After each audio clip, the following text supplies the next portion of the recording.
Well, hello again, all the boys and girls out there in YouTube land watching. Georgia Beer Reviews back at you today with another one, and the AC just cut on, so hopefully that won't interfere with this review. Anyway, looking at a beer today from Shipyard. This is the Smashed Pumpkin. It's a pumpkin ale, natural flavors, 9% alcohol by volume. I have never had this. I have had the regular Shipyard Pumpkin Ale, which I cannot remember if I reviewed that yet or not. It was 4.5%. It was a really solid pumpkin beer, so I'm looking forward to the Imperial Smashed Pumpkin from Shipyard, which is out of Portland, Maine, South Burlington, Vermont, and Rochester, New York. They have a little description on the back of the label. Smashed pumpkin season with Shipyard Smashed Pumpkin. This big body beer pours a light copper orange with pleasing aromas of pumpkin, cinnamon, and burnt sugar. Balanced by a mild lingering sweetness and a slightly warm bitter finish, Smashed Pumpkin is the perfect beer for when the temperature starts to drop. To fully enjoy, this ale is best drunk at 55 degrees Fahrenheit. They actually put the IBU count on the label as well, which is 20. And then the malts that they use are pale, whole wheat, and Munich. And it's hopped with Willamette and Saffir hops. They even put on the bottom, pairs perfectly with a glass, football, candy, looks like a peppermint candy or maybe a caramel, and I'm not sure what the other thing is, some kind of leaf. Fall, I guess fall, pairs perfectly with fall. Okay, enough talking. Let's pour this thing up and see what we're working with here. Typical pumpkin beer appearance, nice caramel color, copper color. Nice two-finger khaki colored head. Some nice streaming bubbles going up the glass as well. Appearance-wise, looks great. So the aroma, yes, getting the pumpkin pie spice notes of cinnamon, little nutmeg. It does smell slightly caramel, sugary. It smells really good. None of the 9% alcohol is coming through whatsoever on the nose. It just smells like a pumpkin ale.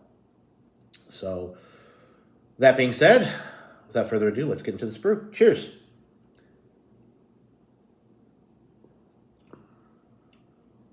Oh, wow. That caramel, that burnt sugar, really coming through with the cinnamon and the nutmeg. It's got that great pumpkin pie spice note in it. It doesn't actually say anything about pumpkin as far as there actually being pumpkin in the beer, which there may not be. Because when people think of pumpkin, they think of the pumpkin pie spice, which is where most of the flavor comes from. Because a pumpkin is a squash, and it's very flavorless unless you add this type of stuff to it. Anyway, excellent pumpkin pie flavor, spice notes. The body is probably low-medium, very light-bodied for a 9% alcohol beer. And none of the alcohol is coming through on the palate. As I swallow it down, I wasn't getting a warming effect either.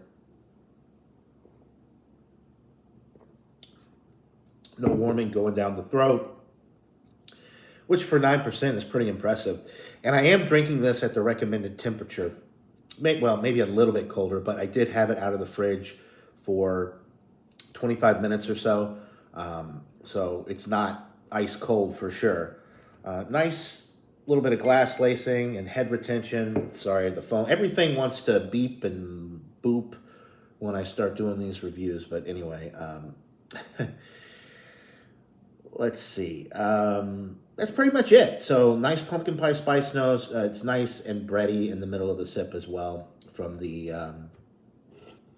pale whole wheat and Munich malt. There's a little bit of that like wheat bready malt note that you get with these types of beers. And the finish is very smooth. It's slightly drying. It's ultra refreshing, especially for 9%. You could drink a few of these, but be careful because the alcohol will creep up on you. I think the fact that it drinks like a 5% pumpkin ale and it's actually a 9% pumpkin ale is really impressive. They obviously brewed this with care, and it's a wonderful pumpkin beer. So I am going to give this a 96. 96 out of 100. It is one of the better Imperial pumpkin ales that I've had recently. Others to look out for are the Pumpkin from Southern Tier. That's one of my favorites. And of course, Sam Adams has always made a really good pumpkin beer. But I think they changed the recipe because I was looking at the pumpkin beer from them, and it's called Jacko, I believe. It used to have a different one with a different name, but the Jacko is like 4% or 4.2%, very low ABV. They obviously tweaked the recipe of their pumpkin beer over the years, but anyway, Shipyard, Southern Tier, some of the best pumpkin beers. Elysian as well, if you can get your hands on the Elysian pumpkin variety pack. They make some awesome pumpkin beers as well. I'm going to be on the lookout for that this season as well. So anyway, I'm blabbing on now. No need to talk about all the other pumpkin beers because we're reviewing the Shipyard Smash Pumpkin. And as I said, 96 out of 100. Buy it, try it. Let me know what you think in the comments below. That'll do it for this beer review, guys. Hope you're all having a wonderful day. And until next time, everybody, cheers.